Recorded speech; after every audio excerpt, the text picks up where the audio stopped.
আপুনি বন্ধুক মন্ত্ৰী মহাশয় আপুনি এই মগৰ ৰাজ্যত প্ৰধান মন্ত্ৰী পদত থকালৈকে মই মাত্ৰ এটি চিন্তাত দিনে ৰাতি কৰিছোঁ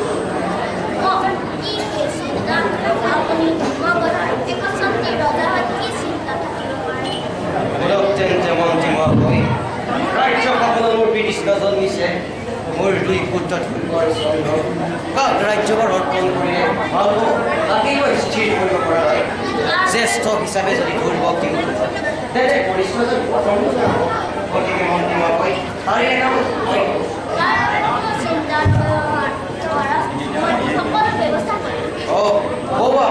বৌৱা মাতৃৰ লগত দুই পুত্ৰ ধ্ৰুৱ আৰু চন্দ্ৰ আহিব ধৰিছে তেওঁলোকৰ লগত আলোচনা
মোৰ স্নেহৰ বাচাহত তোমালোকক ভগৱানে কুশলে ৰাখক কোৱাচোন বাচা ধৰিব পুত্ৰৰ প্ৰতি পিতাৰ কৰ্তব্য কি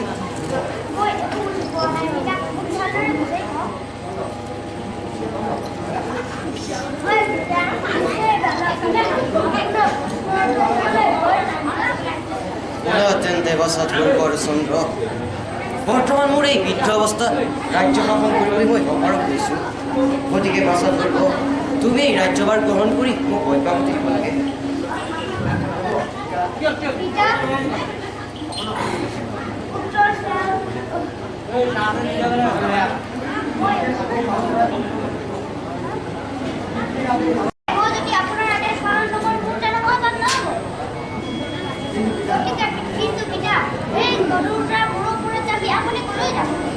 মই তোমালোকে পূজা কৰা সেই লক্ষীৰ লৈ যাম বুলি ভাবিছোঁ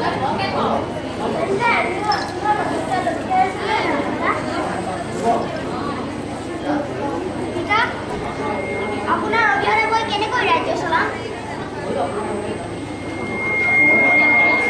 মই আপোনাৰ লগতে যাম কোনো কলেজো নাযাব তোমালোকে মিছাতেই আশা কৰিছা প্ৰিয়ে মালতী আৰু বালক অসাপতৰ ভৱিষ্যৰ উজ্জ্বল দায়িত্ব এতিয়া তোমালোকৰ ওপৰত বাছাধুৰ হৈ ৰজা হৈ ৰাজ্য শাসন কৰিব আৰু চন্দই ৰাজবাটী হিচাপে সকলো দিশত চকু ফুৰাব। আহা বাছাহঁত, এবাৰ তোমালোকক মই কোলাত তুলি ৰাখোঁ। নালাগে নালাগে, মোৰ পুত্ৰক আদৰ কৰিব নালাগে। দূৰ গৈ আপোনাৰ কাষত থাকি ৰাজ্য শাসন কৰক। চন্দ, তোৰ পিতাৰ ওচৰত কোনো স্থান নাই।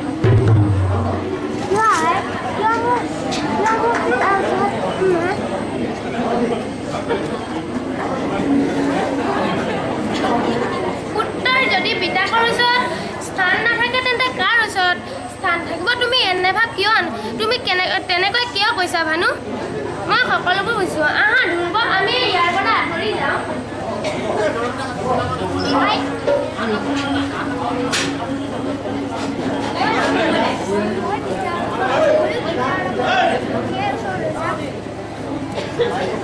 তোমালোক যাব নালাগে বাছাহঁত, তোমালোকে ইয়াৰে পৰা আৰাধনা কৰিবা।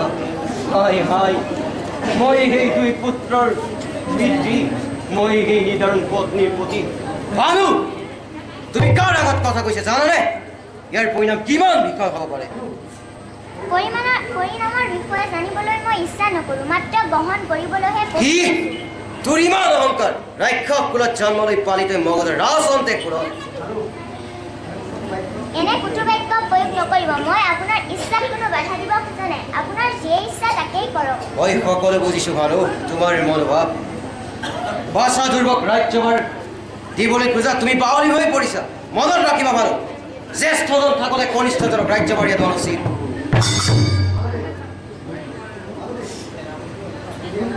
তুমি এনে ভাৱ কিয় আনিছা ভানু? স্বয়ং পিতৃ জীয়াই থকা ধ্ৰুৱই হওক বা চন্দই হওক কোনো ৰজা হ'ব নোৱাৰে। গতিকে তোমাক মই অনুৰোধ কৰিছোঁ, তোমাৰ দুখৰ বাবে স্বামী চৰণক ক্ষমা বিচৰা। মনত কোনো বেয়া ভাৱ লোৱা নাই। তেতিয়া জ্যেষ্ঠজনৰ আদেশ মানি ক্ষমা বিচাৰিছোঁ। আৰু মালতীৰ অনুক্ৰমে আৰু দুই পুত্ৰৰ মুখলৈ চাই তোমাক ক্ষমা কৰি দিলোঁ। মন্ত্ৰীবৰ, আজিলৈ সভা ভংগ কৰা যাওক।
মালতী পুত্ৰ ধ্ৰুৱ হ'ব মগধৰ ৰজা, আৰু মোৰ মনৰ পৰিপালন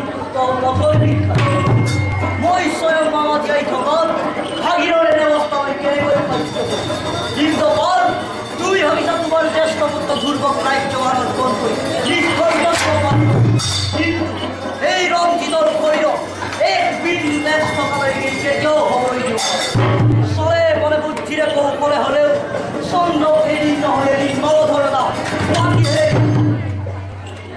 ইন্দ্ৰপাল, মই আজি তোৰ প্ৰধান সেনাপতি নহয়। মই আজি এই কাল সৰ্পই তোৰ এদিন মধ্যন্তৰ দংশন কৰিব। সেইদিনাই বুজিবি চন্দ্ৰক ৰাজ্যভাৰ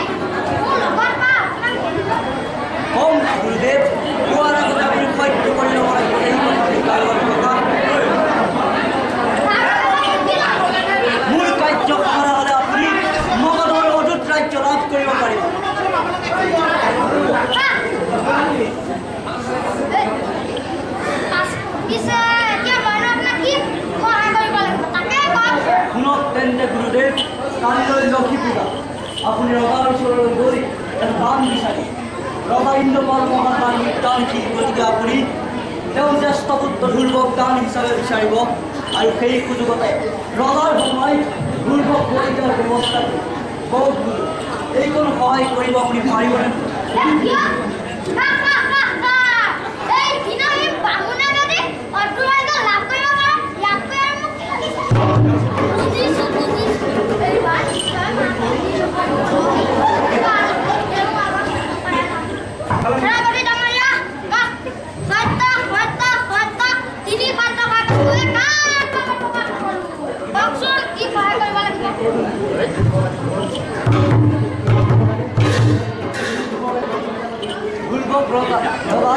ৰাজসিংহাসনত বহাব বিচাৰিছে আপুনি তেওঁৰ ওচৰলৈ গৈ দান হিচাপে বিচাৰি তাত বলিদাৰ ব্যৱস্থা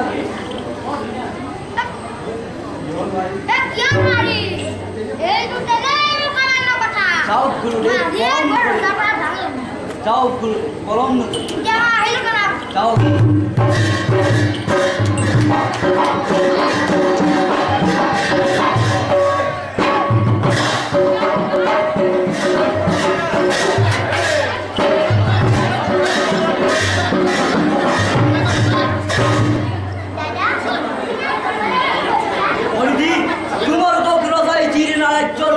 বাক্য প্রয়োগ করে খেলি পঠাইছিল সেই দিনাই মই প্রতিজ্ঞা করেছিল চন্দক এদিন নহয় এদিন মধুরতা পাইয়ে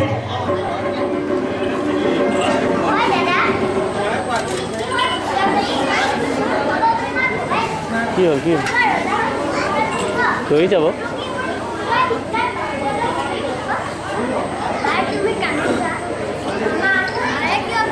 কান্দিবলগীয়া বাচা কোনো মাতৃয়ে পুত্ৰৰ প্ৰতি কৰা এনে অন্যায় সহ্য কৰিব নোৱাৰে এদিন নহয় এদিন মই ইয়াৰ বিফল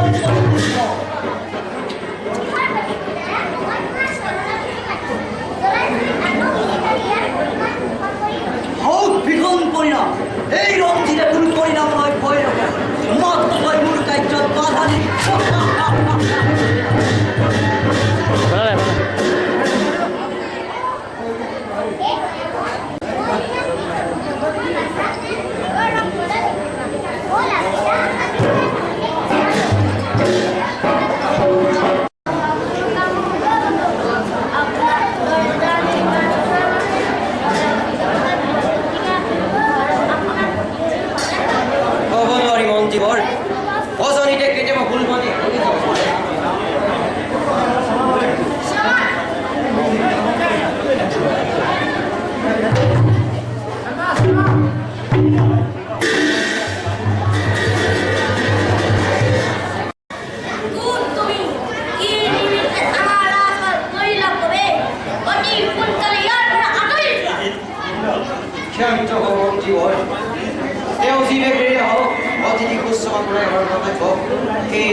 আমার সকলের ক্ষমা করি এই আতিথ্য গ্রহণ করক আর আপনার আগমনের প্রয়োজন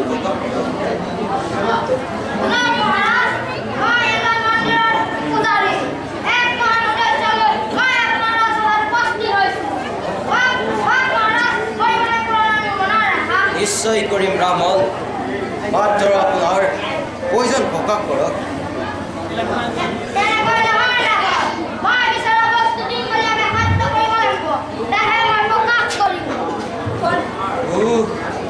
মই এতিয়া কি কৰোঁ নহোৱাকৈ যদি পিছত বিপদত পৰিব লাগিব আৰু তাতে অতিথি বিমুখ কৰিলেও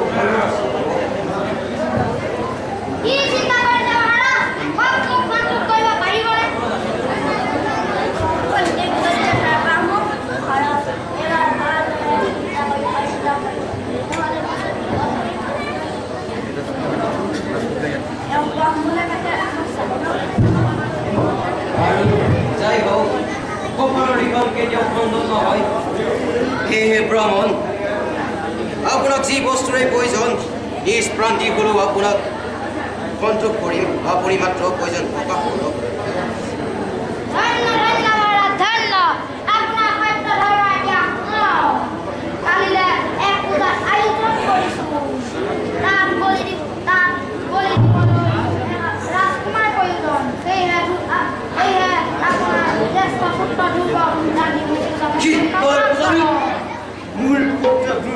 দান দিব লাগে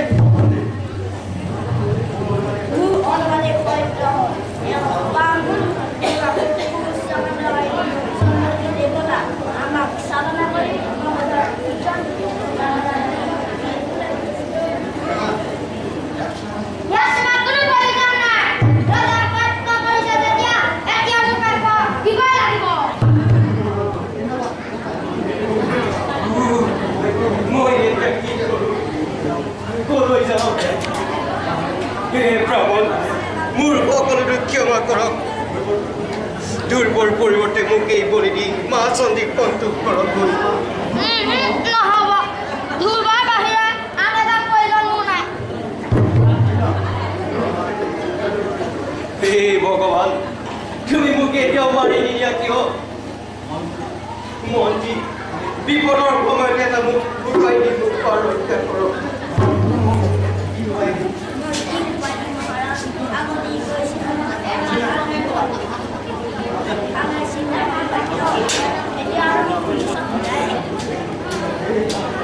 ভ্ৰমণ মই আপোনাৰ চৰণত ধৰিছোঁ মোক ক্ষমা কৰক এবাৰ সত্য কৰি লিম্বলি প্ৰকাশ কৰাৰ পাছত এতিয়া এনে বাক্য কোন লোকে প্ৰয়োগ কৰিছে ক্ষমা কৰা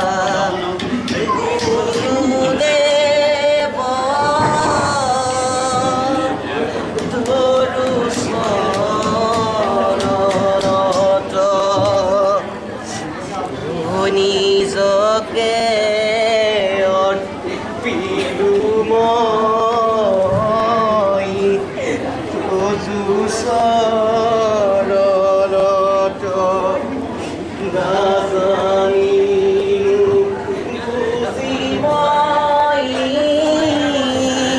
কি কাৰ্য কৰিলো প্ৰাণৰ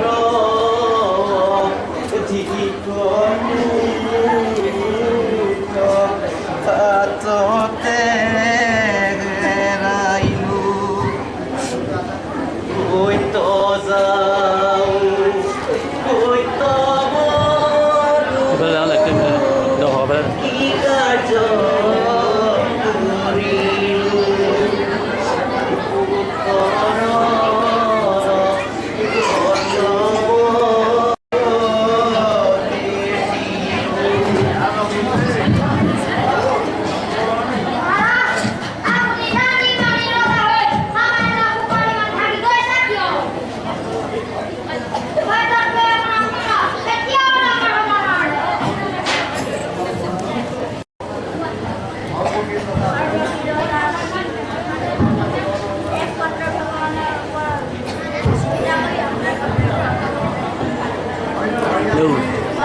মন বাম মই এইফালে যাম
মই এজন মন্দিৰৰ পূজাৰী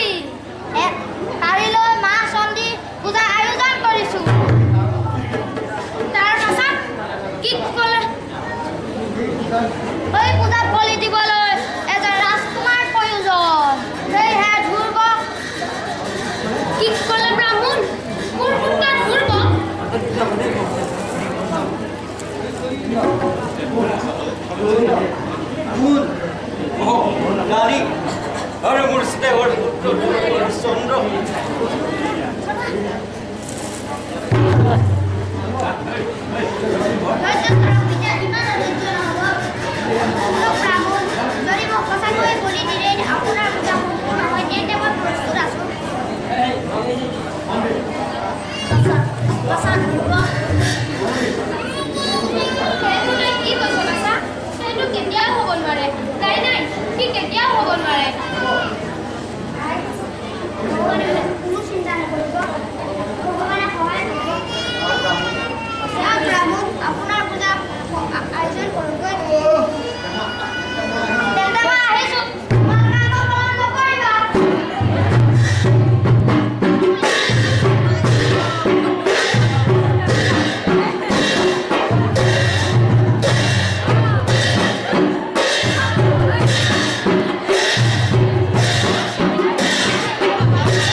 নহয় দুৰ্ভোগ কৰি আমি দুয়োক নিৰ্যাতিক পাল বিসৰ্জন দিম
মই মোৰ মৰমৰ পুত্ৰক নিজ হাতেৰে বলি দিম ভগৱান তুমি এতিয়াও মোক মাৰি নিনিয়া কিয় তুমি মোৰ কি পৰীক্ষা কৰিছা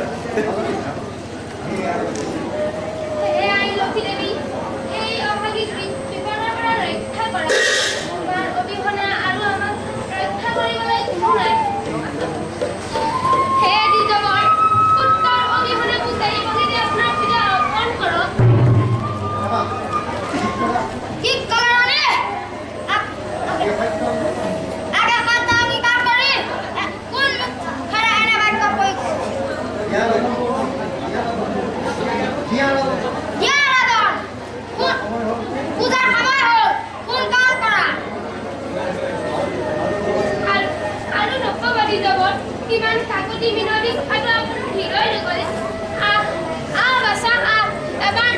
এবাৰ তই মোৰ গোলালৈ ইয়াত এবাৰ সোমাই খাই ল আজি মই ৰজা ইন্দ্ৰপাল নহয় আজি মই ৰাজ্য আজি মই নৰ হত্যাকাৰী ঠিক ঠিক মোৰ বাহুবল ঠিক মোৰ ইন্দ্ৰপাল নাম আমাৰ দিধা আছে উত্তৰ কৰা ব্ৰাহ্মণ নিশ্চয় আপোনাৰ সত্য ৰক্ষা কৰিম তুমি ইয়াৰ পৰা হাত কৰি যোৱা সাধু কৰিব তই মৃত্যুৰ কাৰণে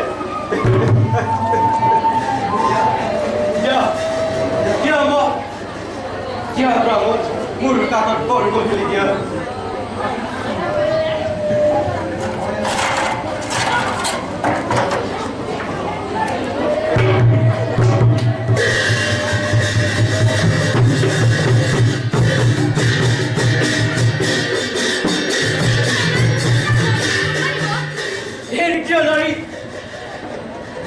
আৰু বাধা নিদিবা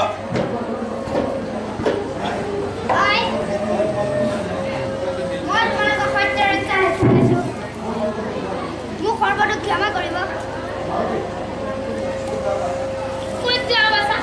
প্ৰাণ মুকাৰি কলৈ যাব খুজিছ তোৰ অবিহনে মই কেনেকৈ জীয়াই থাকিম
কালি মালতীৰো অচেতন কোনে ৰধিব আজি মাতৃৰ চকুলো কান্দা ৰাণী আজি যিমান কৰা কিমান কান্দা কান্দিলেও এই ৰাক্ষস ৰূপী ইন্দ্ৰপালৰ হাতৰ পৰা তোমাৰ পুত্ৰক কোনেও বচাব নোৱাৰে নাই মই আৰু ভবাৰ সময় হৈ মালতীৰ অচেতন অৱস্থাতে মই মোৰ কৰ্তব্য গ্ৰহণ কৰ সাজু বাছা তই মৃত্যুৰ কাৰণে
গতি গ'ল কিয় ক'ত ক'ত মোৰ বাচা ধৰিব বুজিছো মোৰ পুতক মা চন্দীয়ে গ্ৰাস কৰি লৈ গৈছে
এয়া অপুণ্যে দিত বাৰু চাই হওক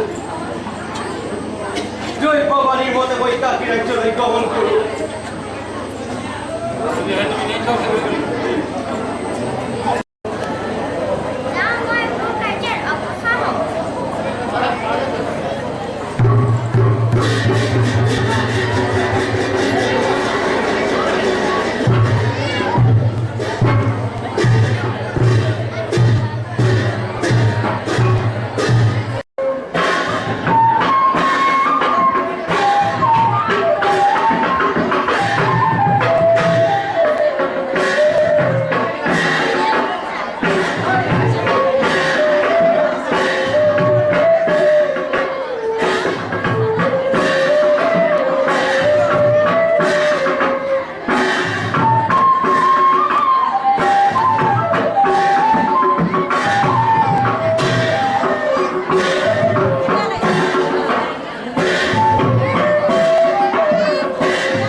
শুনি আপোনাৰ দায়িত্ব কোৱাচোন সেনাপতি ভালদৰে পৰিচালিত হৈছে মোৰ সৈন্য শিবিৰ কৰিব খোজে নেকি কোনো শত্ৰুৱে আমাৰ ৰাজ্য আক্ৰমণ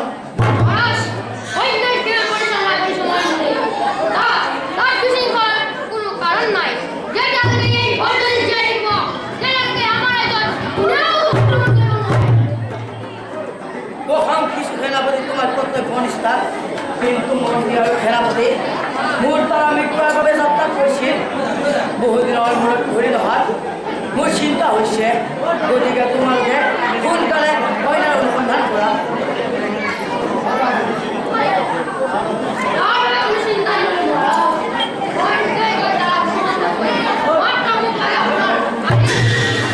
যোৱা ভক্তকে মন্ত্ৰী আজিলৈ ভবা ভংগ কৰা হ'ল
কামতি ইয়াৰ মুখত দিয়া আছে কামতি